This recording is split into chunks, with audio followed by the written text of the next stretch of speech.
What's up mga bagot? So for today's video tayo pupunta ng Antipolo, Rizal. Dito kinatagpo ko si Belengs, ang babaeng penguin. Nung time na to nandito na kami sa Ortigas, kasama na namin si Toki, ang rason kung bakit inabutan kami ng traffic. Na magiging rason ba't magkakalamat ang pagkakaibigan namin. Char. At pagdating namin ng Antipolo, Rizal, dito muna kami makikituloy kila Kuya BJ or Butcher Journey. Andito nga pala kami sa Antipolo, Rizal para sa second event ni For Marias Foundation.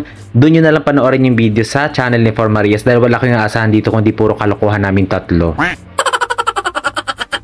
At eto na kami, ang buong team from Antipolo, Rizal na makakatuwang namin sa gaganapin na charity event ng For Marias Foundation.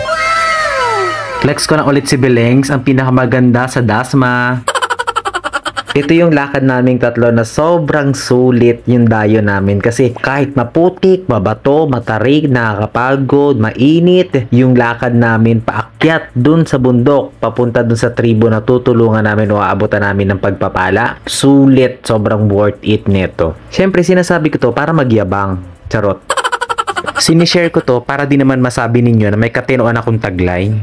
Grabe yung init at saka yung tagaktak ng pawis namin nung paakyat kami ng bundok. At eto ako, noong mga oras na yan, haggard na. Ha? Char. Noong mga oras na to, nagmamadali si Toki. Akala ko tumatae.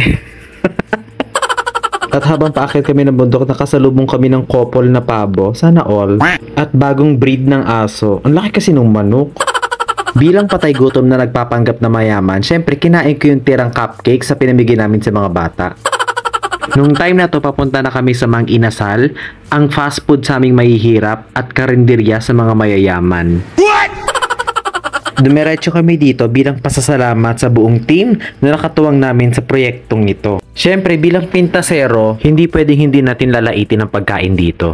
Okay naman siya, lasang manok, alangan naman lasang hipon. At pagkatapos namin patawbin ng mesa, dito yung makikita ang itsura ng taong busog at ng taong gutom. Charot.